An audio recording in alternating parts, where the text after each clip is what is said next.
Assalamualaikum warahmatullahi wabarakatuh. Siang ini saya sedang berada di Kapuas, Kalimantan Tengah. Selesai tabligh akbar, baru saja dapat berita bahwa ulama kita dari Nangro Aceh Darussalam, Tusop, sudah meninggal dunia mendahului kita. Mudah-mudahan Allah menempatkan beliau di surga Jannatul Firdaus bersama Rasulullah SAW, karena saya meyakini beliau adalah salah satu dari al-ulama warathatul anbiya.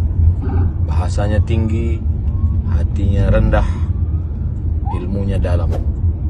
Itulah kalimat yang mewakili perkenalan saya dengan Tusuk. Allahumma afillahu warhamhu wa'afihi wa'afu anhu.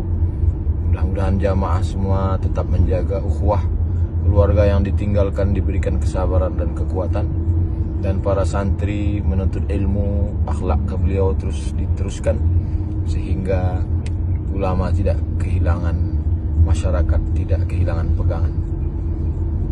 Barakallahu fikum. Wassalamualaikum warahmatullahi wabarakatuh.